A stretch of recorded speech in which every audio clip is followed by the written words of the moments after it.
This is not just a show. This is a shift. A reset of how men think, how men heal, and how men lead. Before behavior, there is belief. Before legacy, there is mindset. And before change reaches generations, it must first reach the mind. This is bridging generations.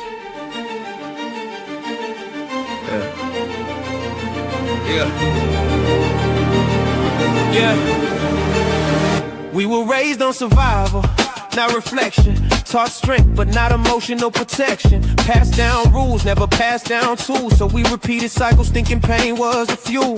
Different decades, same mental wars. Men grinding hard, but still unsure. We inherited limits, disguised as truth, and called them manhood. Handed down to the youth. But growth don't start with doing more. It starts with thinking different than before. What if failure was feedback, not shame? What if growth was learned, not fate or name? We don't stay fixed in who we've been. We expand the mind and life begins. Belief is the seed, mindset the soil. Growth is the reward of intentional toil. This is bridging generations. Voices of men where the mind gets renewed and healing begins. We don't pass down fear, we pass down plans. Blueprints for growth, hand to hand. From presence to purpose, from pain to design. We build better futures with a growth mindset.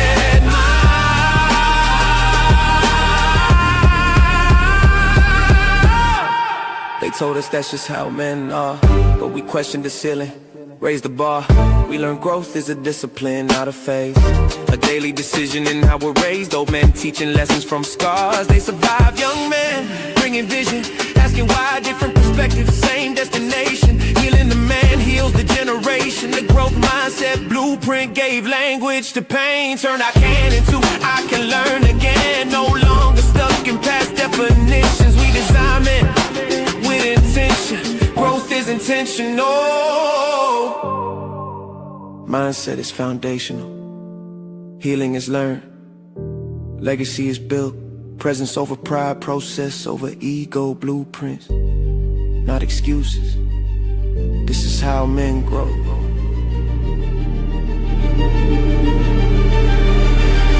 This is bridging generations, no fixed identity. We evolve, adapt, grow intentionally. We don't repeat cycles, we redesign systems. From the mind to the home to the way that we lead them. The same motivation, it's transformation. Voices aligned through growth across generations.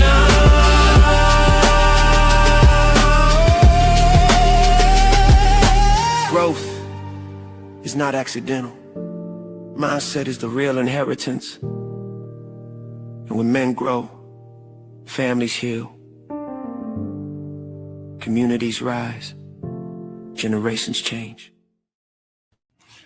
Good evening, good night, good morning, wherever you are. Welcome to Bridging Generations, Voices of Men in a Changing World. Tonight we enter sacred territory. We are not just discussing fatherhood. We are not just talking about leadership. We are not simply examining education. Tonight we are confronting legacy. Because when men show up consistently, faithfully, intentionally, generations shift.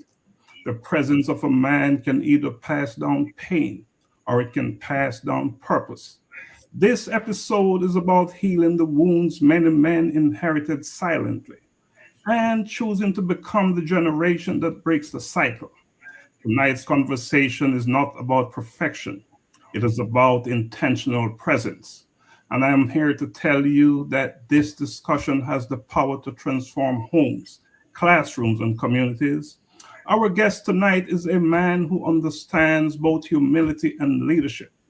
Principal George Goode, born and raised in the cool hills of St. Catherine and the community of Old Harbour, is a visionary educator, father, and leader who has risen from humble beginnings to become the principal of Old Harbour Primary School. He has embodied what he calls the 3 Ds: discipline, dedication, and determination, not just as personal mottos, but as lived values. From completing high school and enrolling in college at just 16 to mentoring thousands of students and raising his own sons. George Goode represents a model of manhood rooted in faith, responsibility, and generational healing. Tonight, we explore not just his journey, but the blueprint he's building for men in a changing world. Let us begin. Principal Goode, welcome to Bridging Generation Voices of Men. Thank you so much, Professor Stephenson. It's an absolute pleasure to be on your program, and I really look forward to this interaction here tonight. Awesome. It's an honor for me to have you here. I've heard, so many good things about you.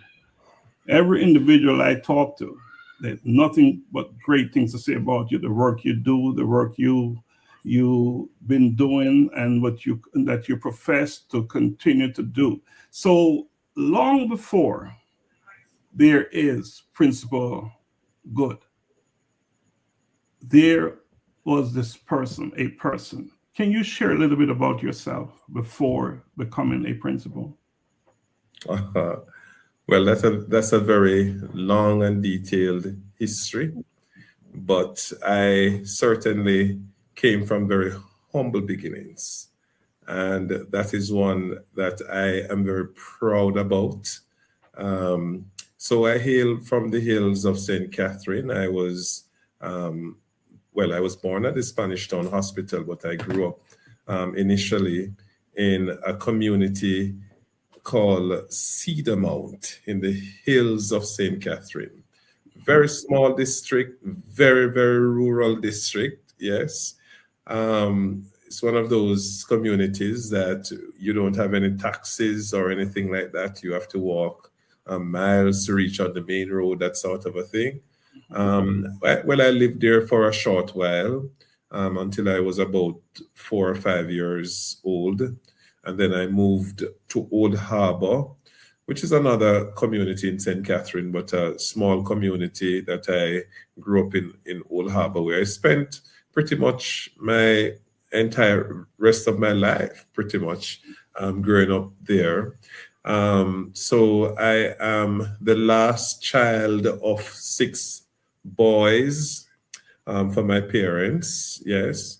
And I would have gone to school in the hills and also in Old Harbour, where I attended Davis Primary School. I later went on to Tatius Golden High School. Growing up as a child, I would have experienced what rural folks would have experienced, carrying water. And it was like no chore. It was just fun. Yes. I would have experienced going to the river. I would have experienced the whole matter of watching to see the older ones in the community using donkeys to carry load out to the market and that sort of a thing. So I would have experienced utilizing our kitchen on the outside, that sort of a thing growing up. And when I remember and reflect on those experiences, I am just elated to see what has happened and how the transformation has taken place. And it gives that kind of satisfaction that you can really say it's an humbling experience, yes, where you remember where you're coming from and what it is that you have achieved over the years. So that's how I would start. And that's a good way to start. And you talk about your experience. What did that experience, living in the environment in which you grew up, taught you about resilience, responsibility, and manhood? Well, in terms of resilience and responsibility, certainly that experience as an humbling experience, I say I would have learned many lessons from that, right? I would have learned many, many lessons. First and foremost, watching those in the community, which was a generally low socioeconomic background. So everybody had to really work hard in terms of achieving what it is that they set out to achieve, to take care of their families, etc. So I would have grown up in that situation where I've seen persons working really hard to try and propel themselves and to try and survive, really. So I would have taken quite a bit of lessons from that. And that part of that lesson is really never to give up. So you have to be resilient regardless of the circumstance that you're faced with, because it's pretty much a do or die kind of situation. So I would have reflected, having looked on, to say, is this the kind of situation that I want to see for my future and for my family for the future? Or would I want to use this experience as one to propel me and to motivate me to go to a higher level? And certainly I would have taken out the positive messages from that, and the whole matter of looking forward to the next chapter, to wanting your family, my family, and my next generation to experience better than what I have experienced. But at the same time, appreciating what I would have experienced, yes?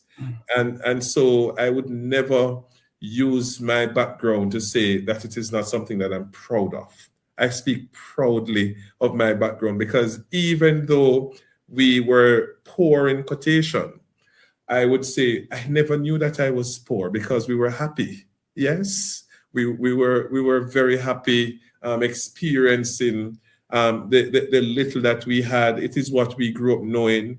It is the experiences that we had. And so I cherish those experiences.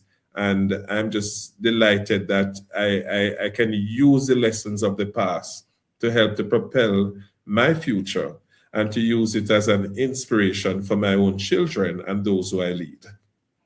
You know, Principal George, values are rarely self-created.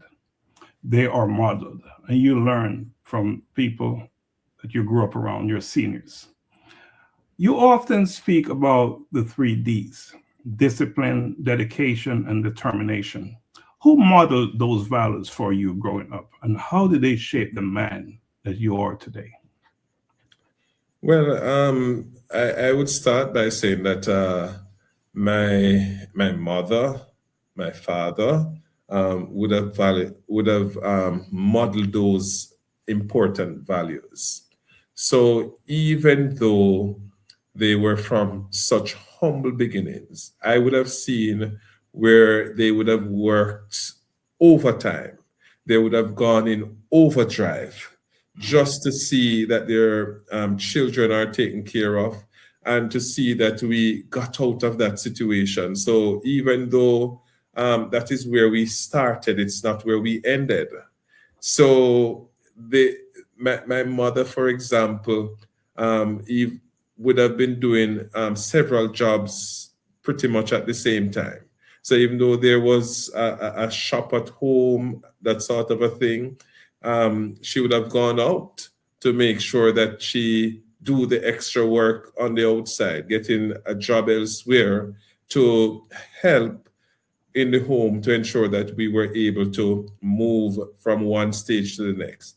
And when she would have taken on something else that is higher than the first, then she don't stay at that one level to say that I'm comfortable with where I am. I've seen her moving from one step of the ladder to another step. So when I move to the next step and I maybe start earning some more, I start achieving some more, the idea is to move on to the next level. What more should I do? What can I do to? So it's a continuous movement. And that for me was discipline. That for me was dedication. That for me was determination. And I felt that I would have adopted those principles quite well.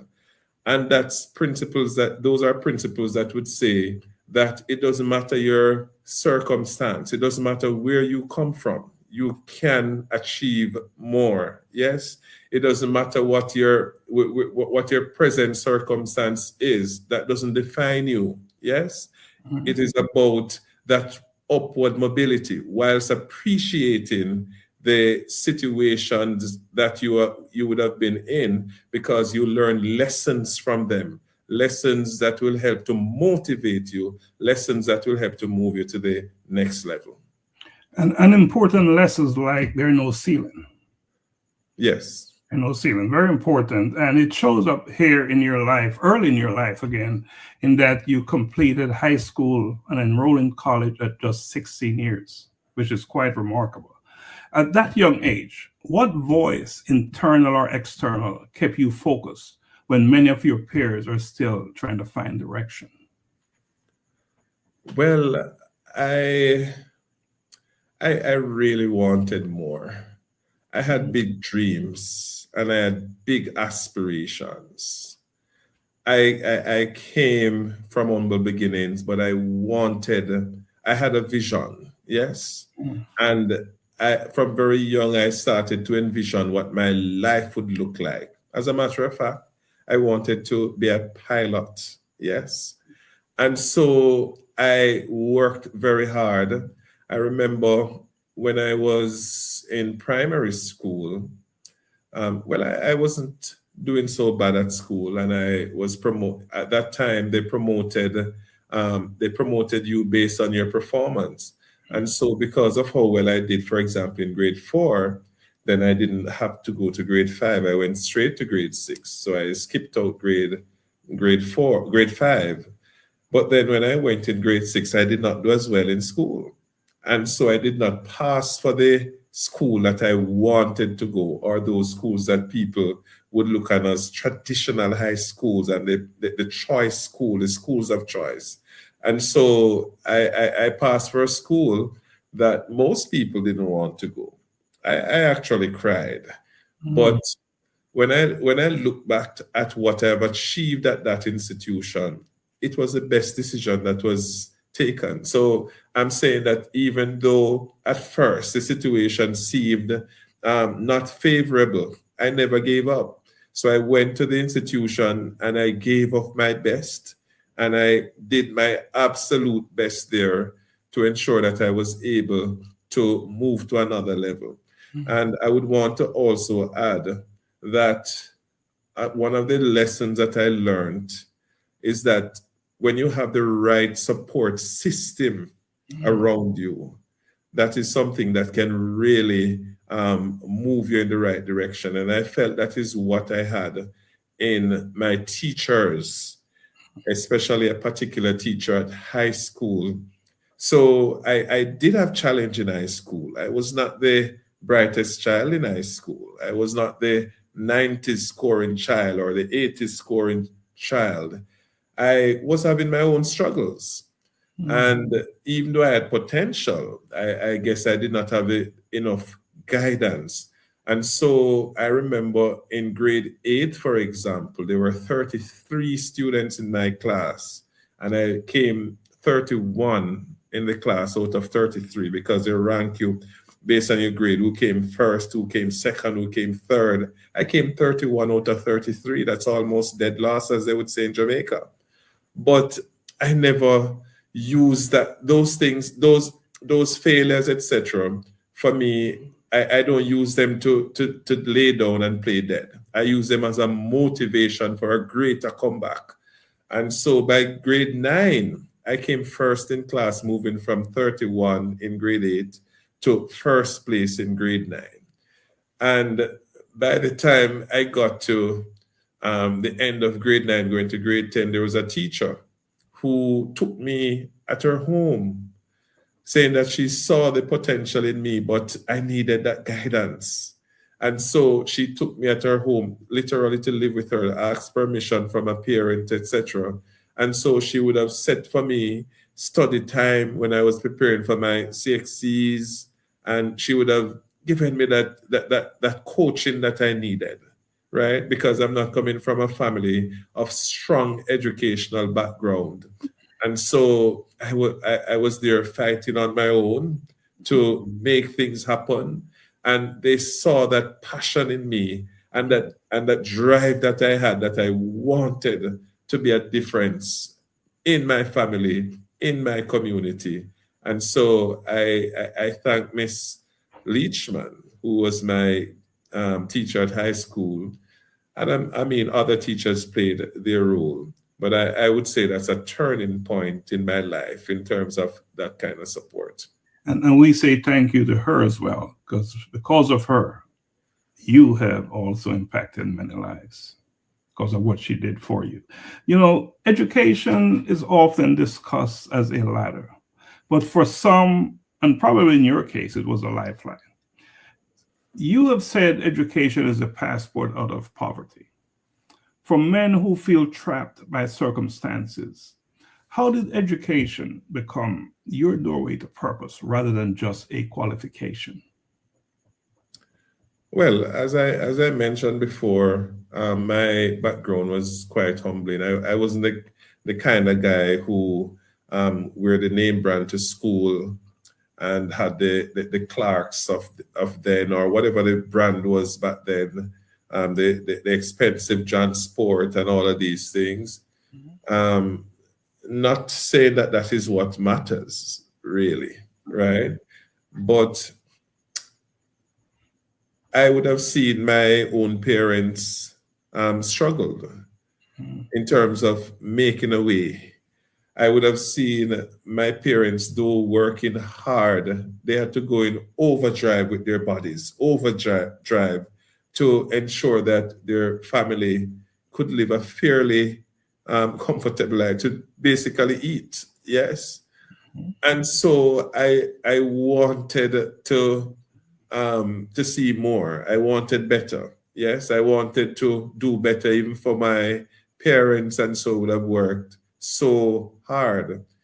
And I felt that, well, I recognize that I'm not going to get a business handed down to me. I'm not going to get some properties handed down to me. So I'm not going to sit and wait on that because it just doesn't exist. I'm not going to get downtown and parade, as they would say in Jamaica, handed over to you, or any gold spoon. And so I had to find a way. And of course, I'm not going to choose a path that is going to get me in problem that is illegal, right? Because those paths will never be lasting. And so the avenue that I saw that is best was that avenue of education, because your education can never decay. No matter how much money you have, they can take it away. No matter how much gold you have, they can take it away. Yes? No matter how many cars you have, they will devalue. Your property can burn down overnight and you lose everything. But when you have that education in your mind, nobody can take that away from you. Yes? And so when you have that qualification when you're so educated, you can utilize that powerful tool to get involved in other things, whether it is to get a job, whether it is, even if you're having challenge in your own job, to utilize that great knowledge that you would have developed to utilize elsewhere. And I would have pushed hard to be educated. And once I got that education, then it would have got me on that stage where I became employable. Yes, I was employable, and I had the opportunity now to choose between this job or that job based on my training. And I continuously improve myself where education is concerned, and continue to make that a part of my upward mobility, a part of my upward development. And so that is something that I'm truly proud of. And so, yes, I'm not saying that I'm a rich man now. Yes, I'm not saying that I'm a rich man now, but I'm way more comfortable than where I once was.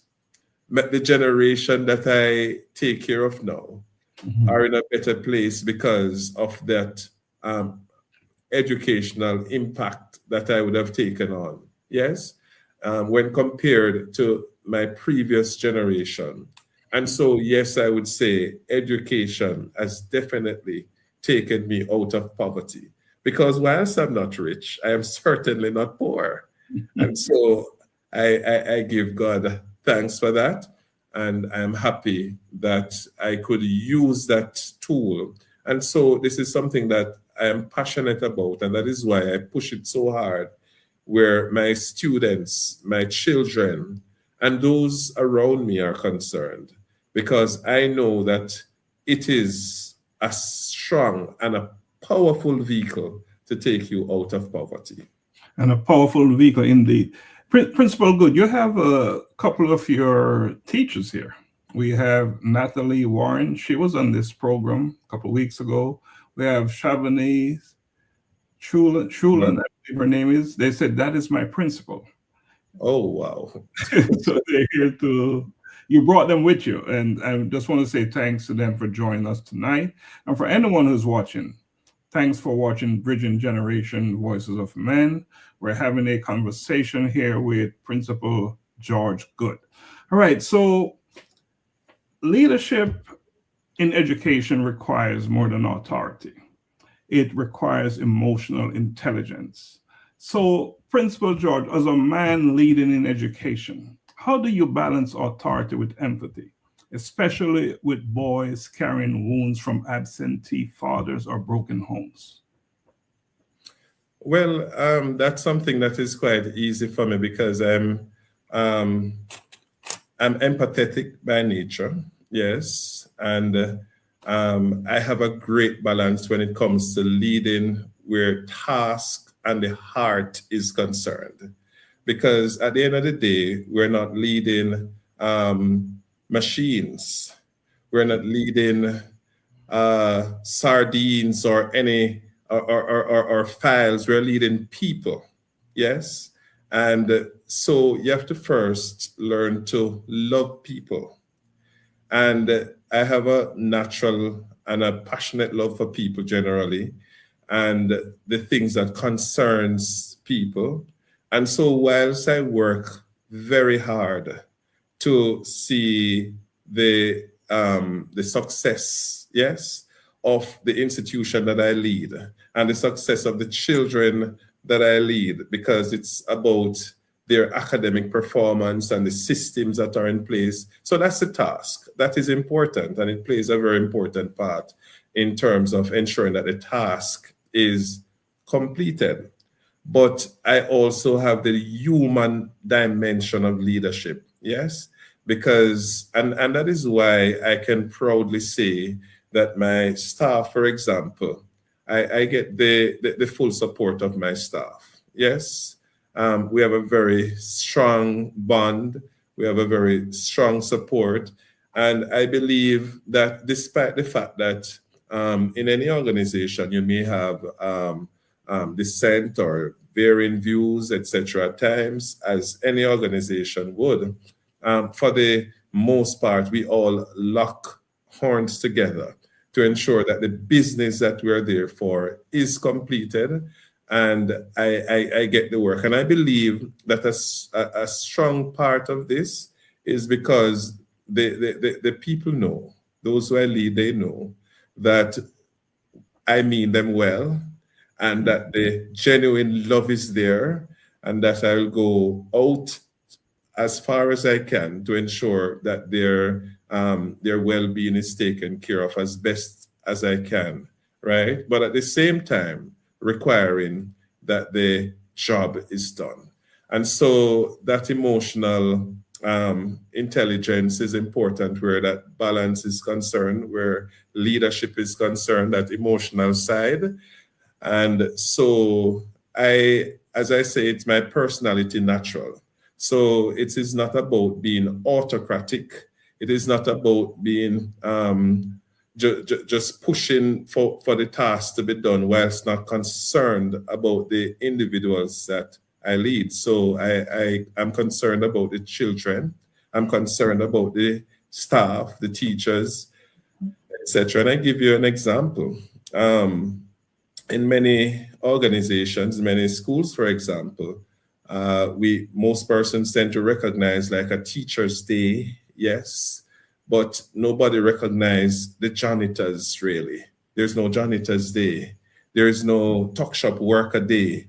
The persons who did the small menial jobs. And so from very early, I thought it important that everybody be valued. And so that is why at the institution that I lead, I would have instituted with my team what is called a support staff day. So all those members who are not on the academic staff, but they're on the support staff, doing the little work that is so very important, because others think it is small, but the school cannot run properly. It could never run if these persons were not there. And so we have the support staff day every year where these persons are recognized for their work and their worth. And so that is an example of using the human dimension where leadership is concerned. And you know, the human dimension where leadership is concerned is showing up here. We have Stephanie Daniel Lewis, I think it's Stephanie Lewis. She's saying that best principal in St. Catherine, one book, never number two. So my guess is that she's a teacher as well at your institution. All right. So as your leadership expands, so does your influence and your responsibility. So Principal George, you have transitioned from classroom teacher to vice principal and now principal. How has your understanding of leadership evolved as your influence expanded? Well, naturally, I never started where leadership is concerned. I started my training as a teacher. And so I went in the classroom, and as teachers, we were not trained to be leaders. And so I believe for me, it was, it's a mixture of both being born with it and development. And I think most of it is through development nonetheless, right? And so when I started as a vice principal, for example, in terms of taking up leadership position, what I would have done from very early, as a matter of fact, even before I became vice principal, I did have the aspiration for leadership. So that was quite clear in my mind that I knew that I could contribute. And so I knew that I needed to develop some more where leadership is concerned.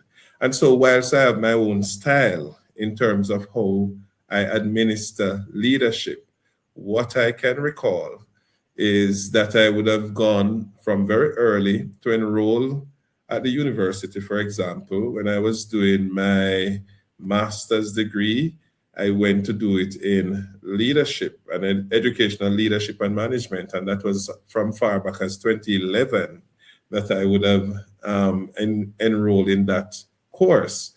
And so I used that as that tool to help me, to give me some of the prerequisite skills that I needed to support what I already had in me. And so as I grew into that, I would have learned more about how people think, how people behave, how people, the whole expectation of those who you lead, and basically some of the things to expect.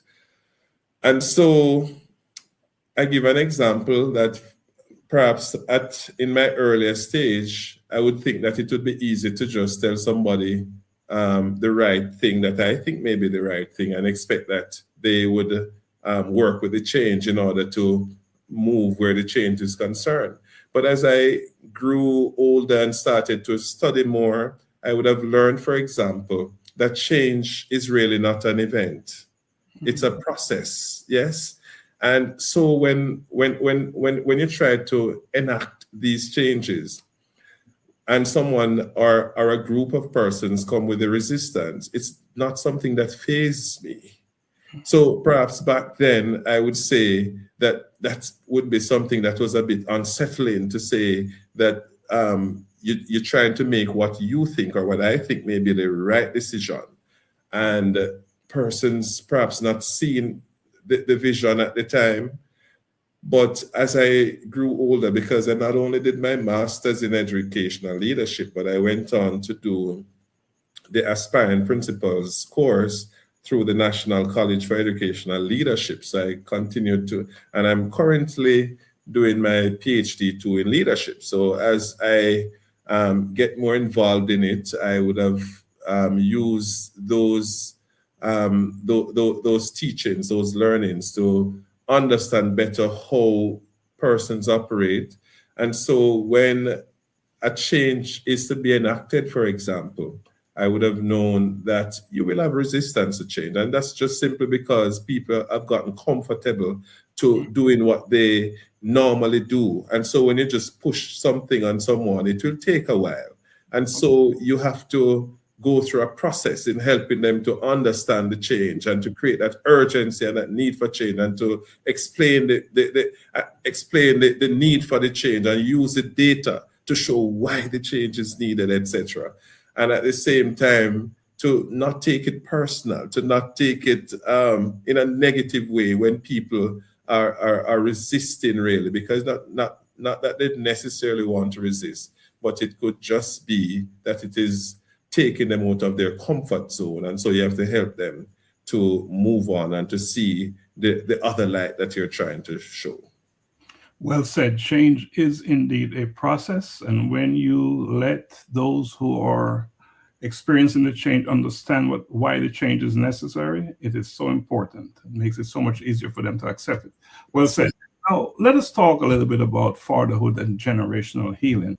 And of course, this program is Voices of Men, Bridging Generation Voices of Men. So you will notice that some of our questions are geared to men, not that we're ignoring women, but this show is about men. So I just want to add some clarity there. Stephanie did add that she is not a teacher. She is a grade 4 parent that said you were the very best in St. Catherine. So we should also make that note. All right, so let's talk about institutional leadership. Move from institutional leadership to personal leadership, fatherhood. What are some of the most damaging generational patterns men unknowingly pass on?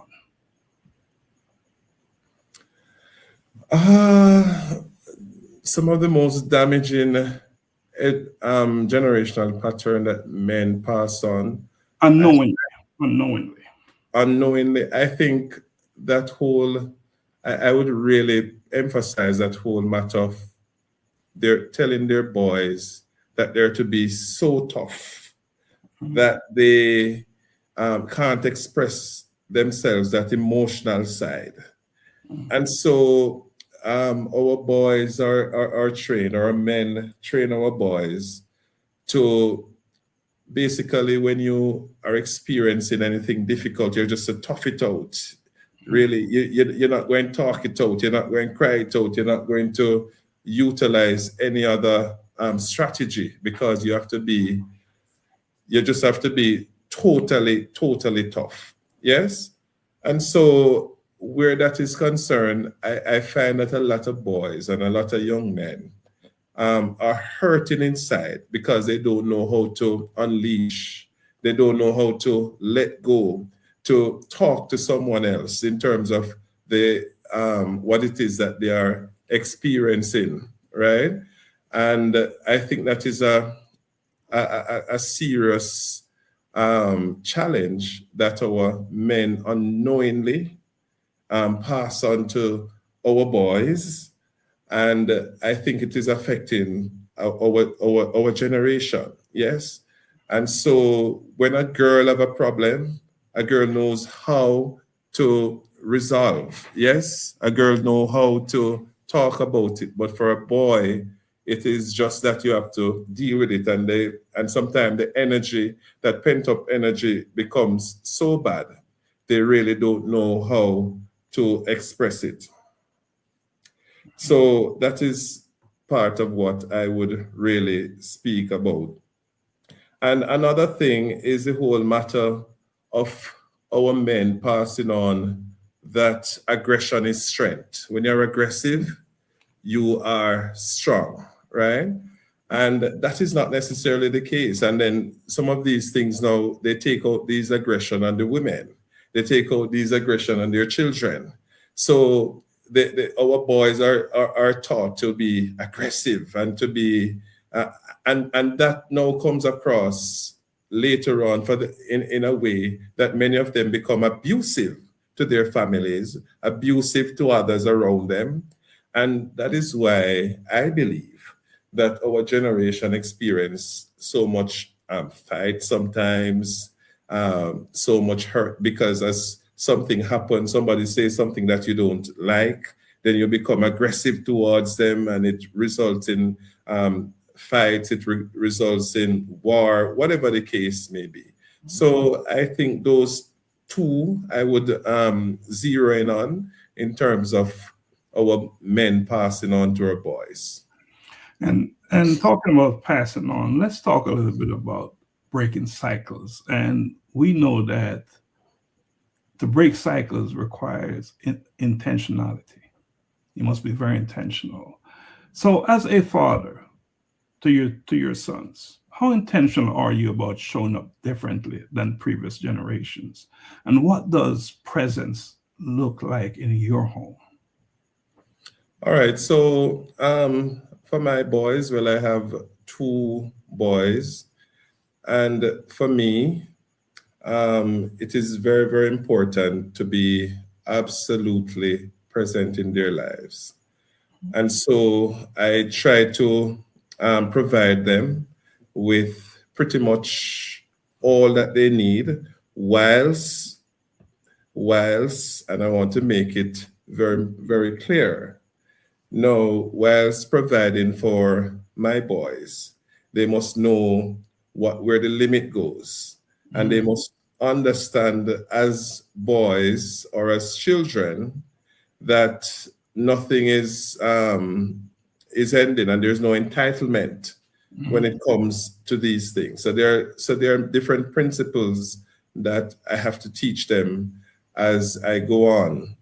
So for my boys, as a father, I try to be as actively involved in their lives as much as possible.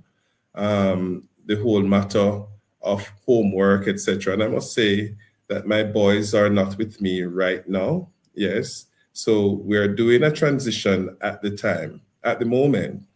And so even though they're not here now, I get myself involved just the same in terms of writing, calling, and going through the homework, even on video calls, etc., just to make sure that the presence is felt and that no aspect of their lives is short when it comes to their father, right? And so as we do this transition, I continue to provide that and that wholesome experience to ensure that they are duly supported, they are fully supported, they know that they can talk to their father about anything, right? And so I am their friend, but at the same time, I'm also respected at the same time. So they know that there is a line that you don't cross, but at the same time, that is somebody you can talk to about anything. So if there is something that you're having a problem with, then you can come. So there is no need to be fearful. There is not a barrier to say that if you say something is happening, then you can't, then that is going to get at you or whatever the case is. So we have that open relationship. They're young children, and so they're growing up. And so it is important for me to teach them the kind of values that they really require at this time. And so for me, what is different from the previous generation is the whole fact of being present, to know that I am present in their life, fully present as much as possible as I can be. Now, it is also important we're creating those traditions that are activities that's just between myself and them. Yes, so there are activities that we try to engage with that would have been different from per se previous generations, etc. So I try to create new experiences and to take them to new places pretty much every time, and it's just good. Yes. What a way to end that. It's just good. There's no better way, right? So, you talk about providing. So provision is important, but you and I know it's never enough, right? Provision. So, Principal George, many men provide financially, but struggle emotionally with their children. How, and here's an opportunity for you to define fatherhood in today's changing world. Can you define that for us? So it is important for me that as a father, that you're not just seen as the money giver, yes, or that that source that your children can just call on when they need some funds or they need to fill some need financially. Fatherhood is way more than that. Yes, it is way more than that. And so, as it relates to defining what that looks like, yes, I really want to say it is about providing that guidance to your children, yes, that will help to shape their understanding of what life really is and what life really entails and how to make decisions. So it's not about forcing on your children whatever path that you necessarily want them to go, but it's about pointing them in the right direction and helping them to move from one step to the next. Yes. And so for me, it is very important, very important as a father for me to play a critical role in helping to shape those values that I would want to see inculcated within my children, yes, and to take them to the places that I would want them to learn from, yes, to get them involved in the things that I would want to see them doing, but at the same time, not just to point you to where you should go, but to help you to make that decision why it is that the other areas that I'm directing you from is not a good path. So when you teach your children just what it is that you want them to learn or to understand, why it is that you should say, so for example, I say not to smoke, all right? We just don't smoke. But then we have to also teach them what it is that is the negative effect, the negative impact, why it is that we shouldn't do it. It's not just because daddy say not to do it. It's not just because mommy say not to do it or whoever say not to do it, but they must also appreciate the other side of it. What can it do to me? What can be the negative impact to me, etc. And so those are critical aspects that I personally look at in my own role as a father and helping to shape what that good fatherhood is about. And of course, the whole matter of communication, proper communication, and opening up the lines where that they're not fearful, as I said earlier on, to have that kind of communication with me where that is concerned. Mm-hmm. You touched on this earlier. We talk about men not showing signs of what they perceive as weakness when they show who they really are, their true selves. And because of that, many men suffer silently. So for men who feel pressure to appear strong but are quietly struggling, what would you say about vulnerability as a pathway to healing rather than weakness? Could you go back with that one? Yes, I would say that many men suffer silently because they don't want to show what they may perceive as weakness, right? Yes. So for men who feel pressure to appear strong but are quietly struggling, what would you say about vulnerability as a pathway to healing rather than weakness? Well, this is something that many of our men are experiencing. trying to be tough on the outside, but they're really suffering on the inside. And so for me, for situations like those where men are concerned, I would want to say to men in situations like those to feel free, feel open, yes, to talk about what it is that you're experiencing. Yes, you, like anybody else, you have a right to be hurting, yes, but there's a way to relieve it. There's a way to get out of it. Because when we have all these pent up energies inside of us, then certainly that is something that will just lead to what is to that kind of burnout, that kind of depression where men are concerned. And so it is something that I would not encourage for any man to experience any at all. And so it is okay not to be okay. So I would tell any man, it is okay not to be okay because we're humans. And once you are a human being, you're going to experience problems because that's what life is about. You will experience problems. You're living, yes? You're a living being. And so you must experience some amount of trials at times and whatever it is, yes? So the first thing I would also tell him, yes, is to, it is okay not to be okay. So talking about doesn't make you, talking about what you're experiencing really doesn't make you any less of a man.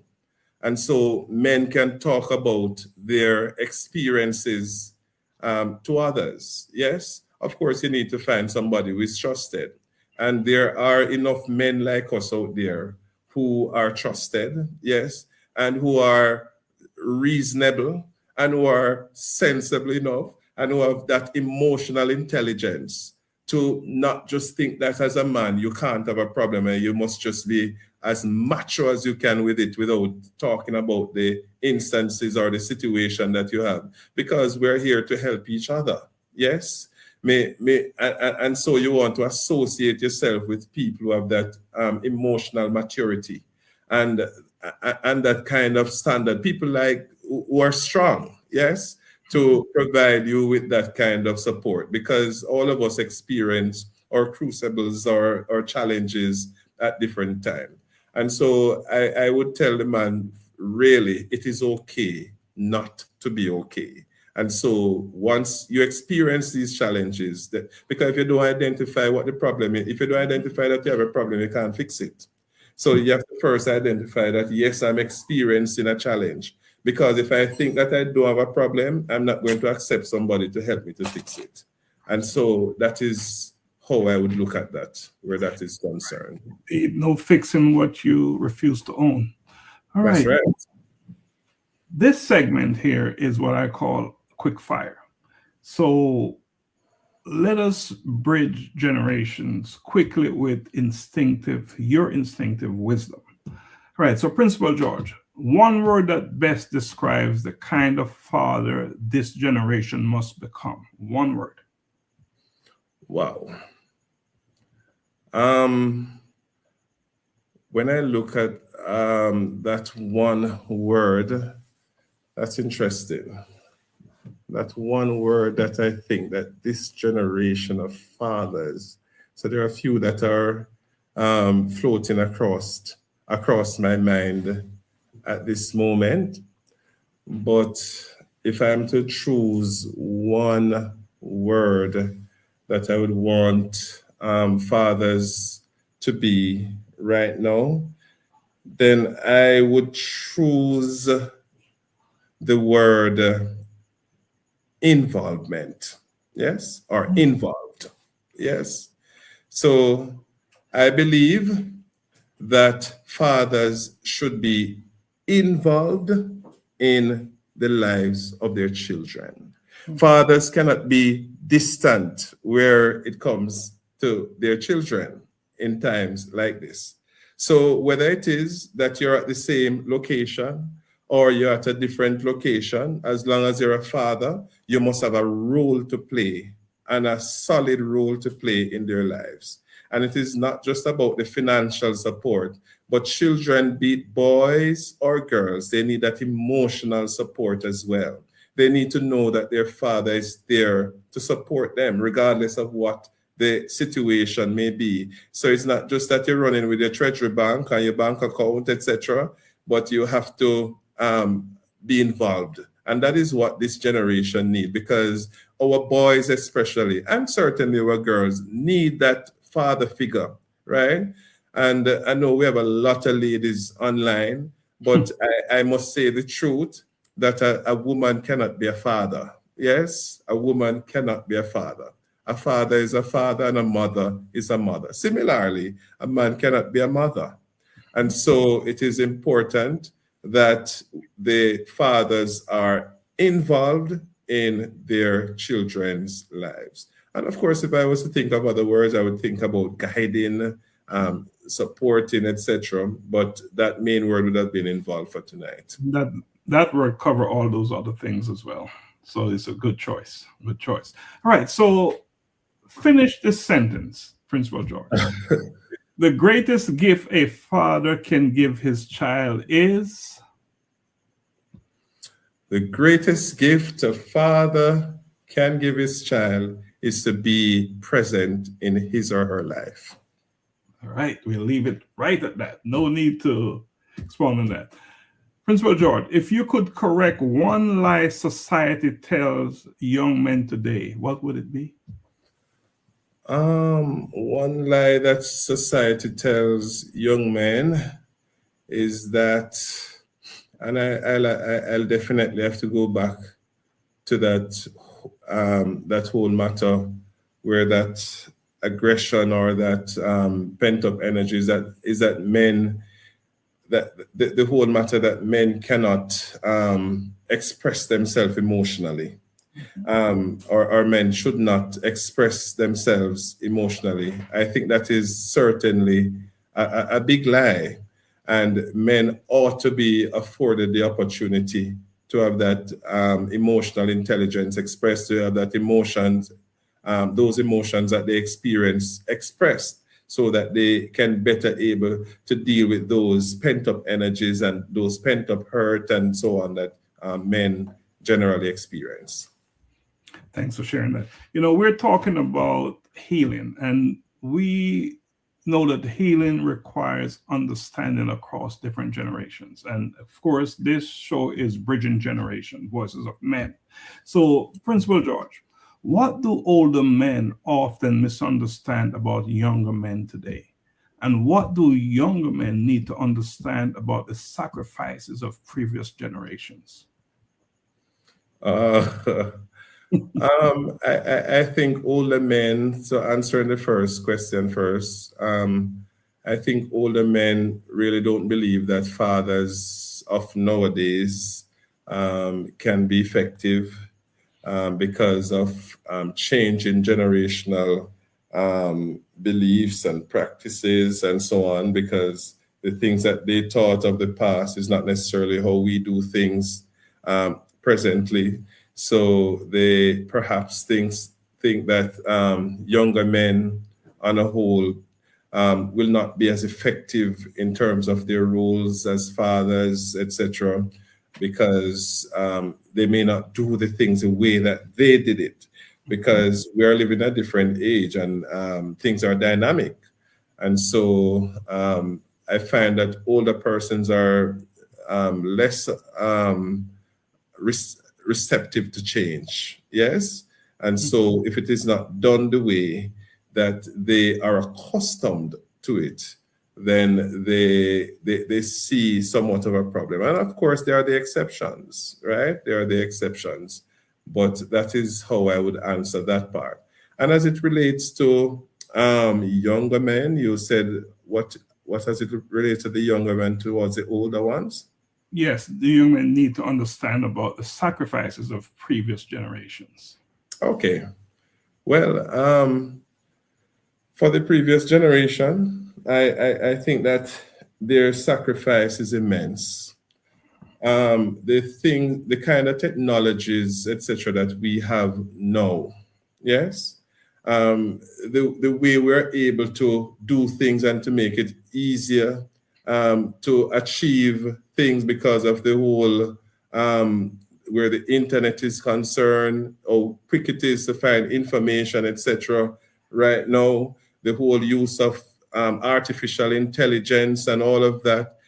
The men of the past had nothing like that, right? They had to sacrifice their time.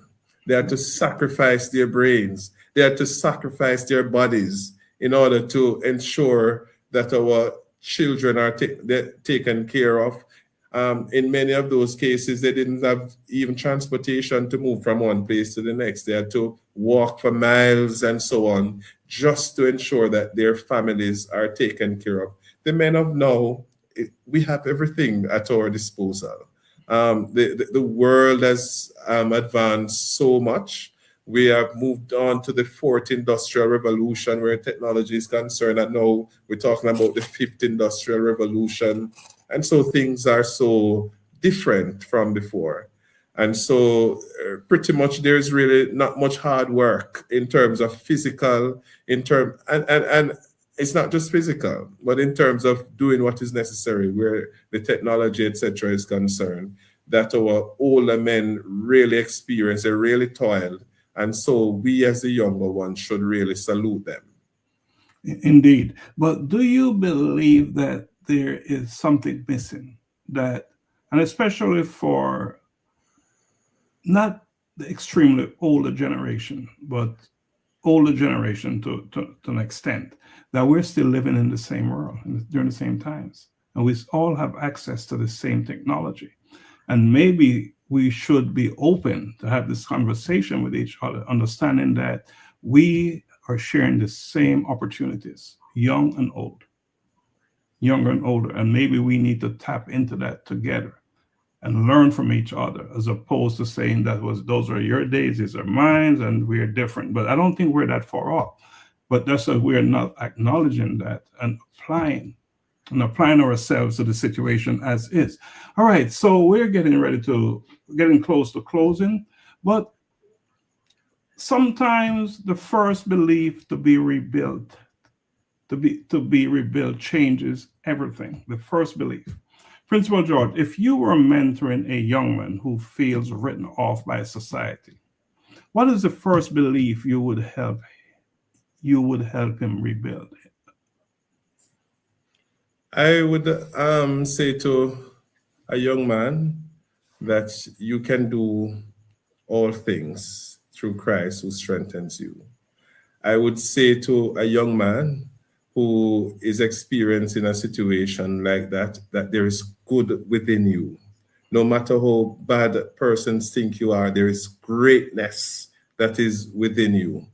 I would say to the young man that there is enough in you, yes, for you to rise, for you to be anything that you want to be. And so as people, yes, we will go through our own little challenges at times, but I will say to that young man, it is time to brush off and get up and rise again. Yes.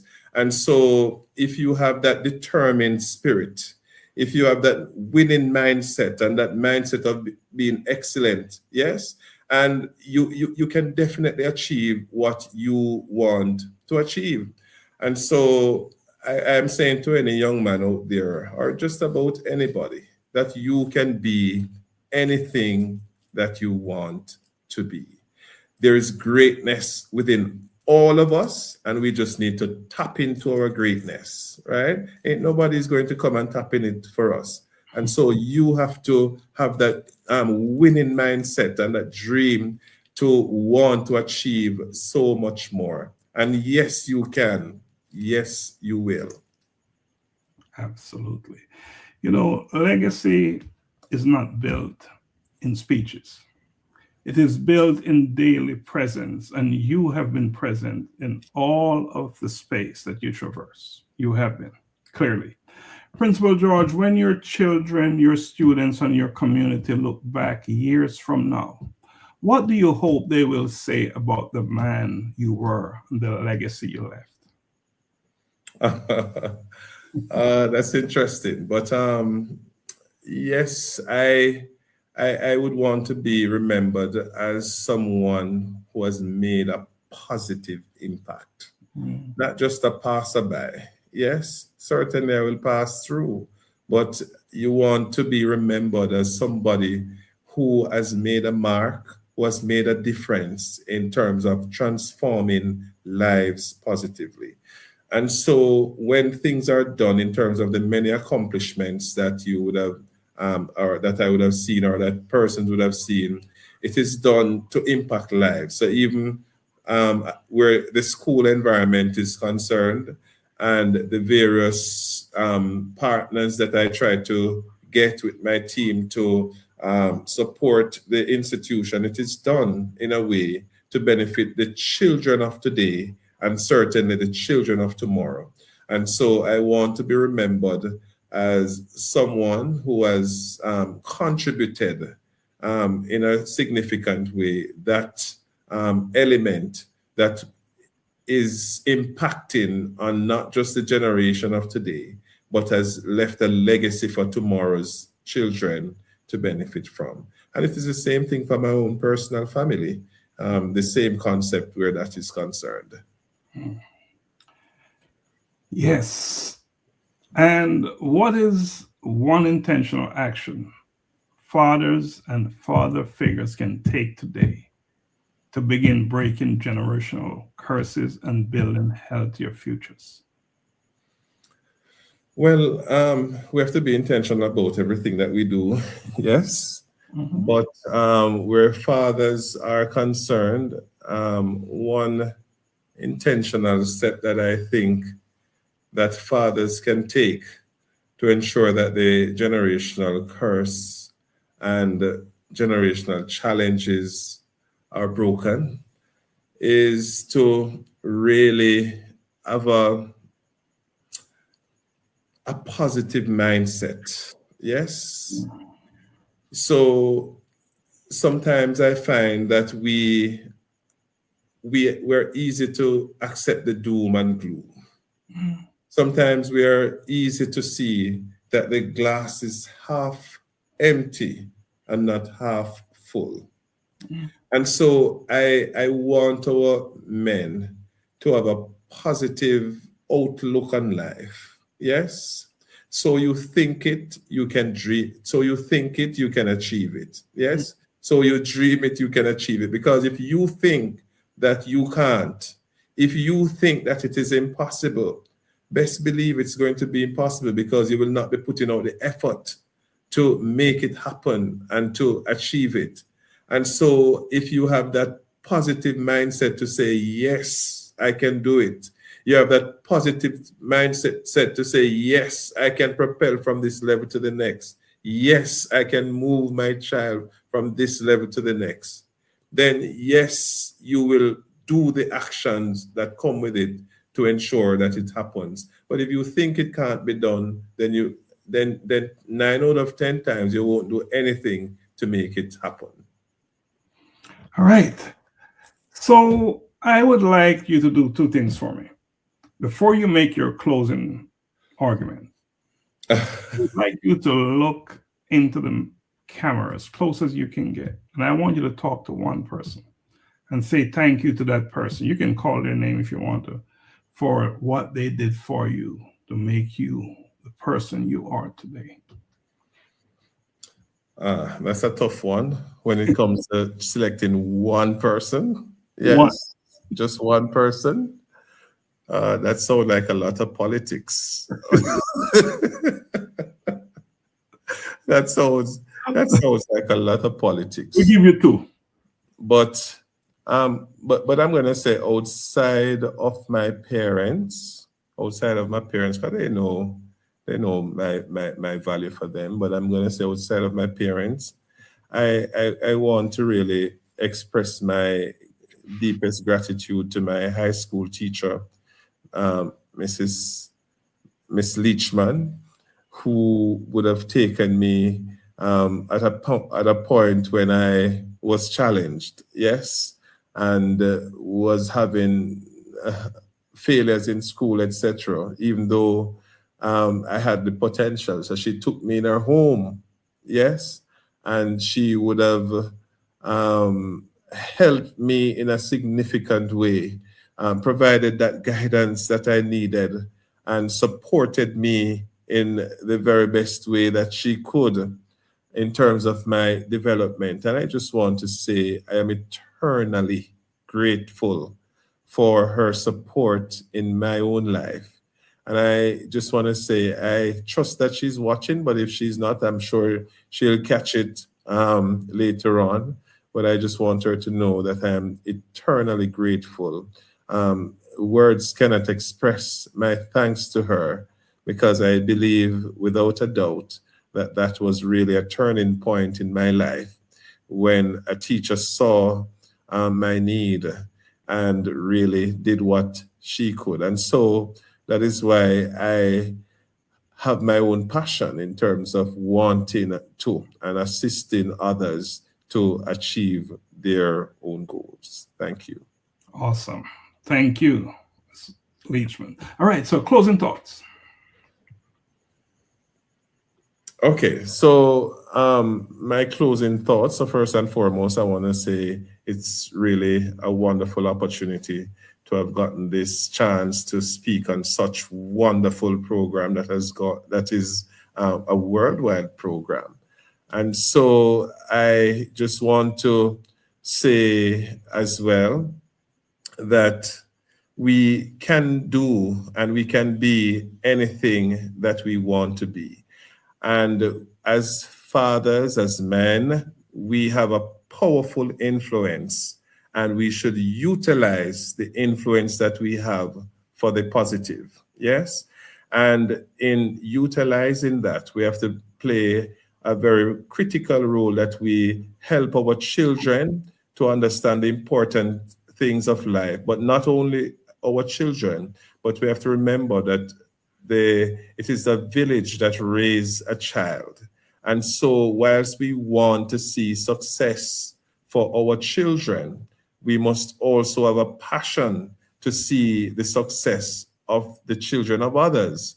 Yes, we don't, so it makes no sense we try to just propel our own children and then thinking that the others will become a menace to society, because they will become a menace to us as well. And so we want to have that village approach in terms of raising the child or the children and ensuring that we all play our critical, pivotal role in seeing through that, where we are able to correct each other's children, etc. And I want to say to men that let us not be, and parents and all, let us not be offended when a responsible adult is trying to positively impact our children where that is concerned. And so that is a critical part where that is concerned. I also want to say to persons out there, it is not about where you come from. Yes, it's not about where you come from. It is about where you are going. So let not your circumstance, let not your past determine your future. So you could come from the humblest of beginning. You could come from the poorest of background. You could come from the most inner city community. You can be great, and you can be the next best thing in the world, impacting lives. Yes? So you don't have to come from a family that is born with everything, or you get everything handed down to you. Yes, and we have seen many instances of those where persons have risen up from their humble situations.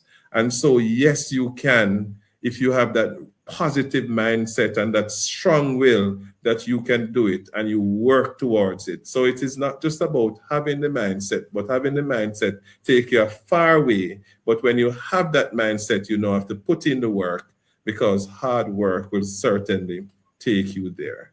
And so I really want to thank you all for participating in this program. Wow.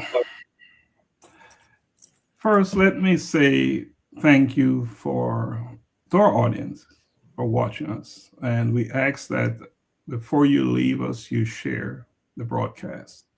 Okay. So important that you do that, because we're not doing that just for us. We're doing that. What we're doing here is to spread the love, spread the word, and share what we believe is important. Tonight's conversation reminds us that masculinity is not about dominance. It is about responsibility. It is about presence over performance. It is about healing over hiding and legacy over ego. Principal George Goode, I want to say thank you for gracing us with your presence here tonight and for blessing us with your wisdom and that you have shared with us. You have lots of wisdom tonight, and we really appreciate that.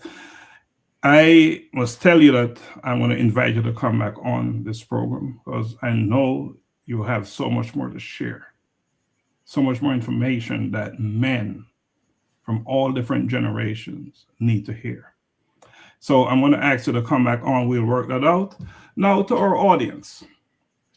Principal Goode has shown us that a man who is disciplined in his faith, intentional in his fatherhood, and compassionate in his leadership can shift entire communities. To the fathers, mentors, uncles, and teachers who are watching us tonight, know that the village is watching you every single day. And the next generation is waiting. They're waiting for you to take the right actions. Let us be the men who break cycles, not repeat them. Principal Goode, I'm going to give you the last word. Okay, again, I just want to say to our men, yes, that aggression is not strength. Yes, and that is one of the powerful statements that I would want to leave with, because many of us, we just believe that as men, we are supposed to be aggressive, and that is not what makes a man a real man. And so put away the aggression, yes, and put forward the positivity.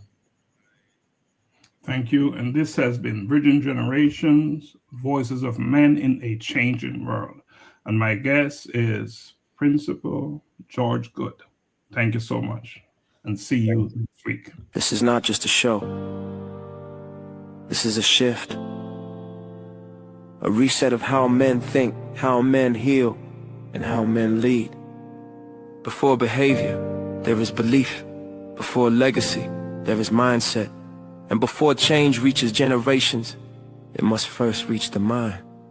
This is Bridging Generations.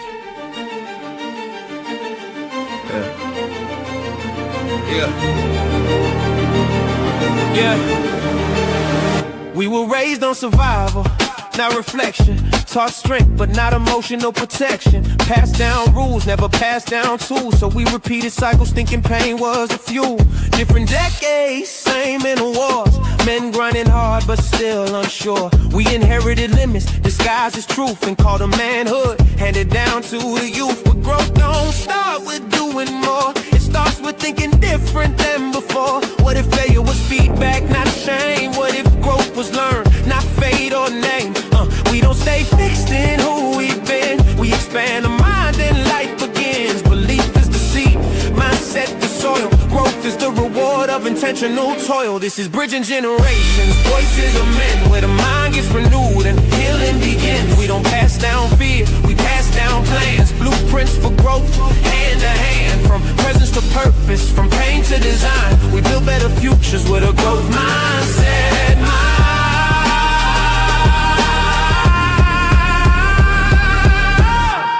They told us that's just how men are, but we questioned the ceiling, raised the bar. We learned growth is a discipline, not a phase. A daily decision in how we're raised. Old men teaching lessons from scars. They survive, young men bringing vision, asking why different perspectives, same destination. Healing the man heals the generation. The growth mindset blueprint gave language to pain. Turn I can into I can learn again. No longer stuck in past definitions. We design men with intention. Growth is intentional. Mindset is foundational. Healing is learned. Legacy is built. Presence over pride, process over ego, blueprints, not excuses. This is how men grow.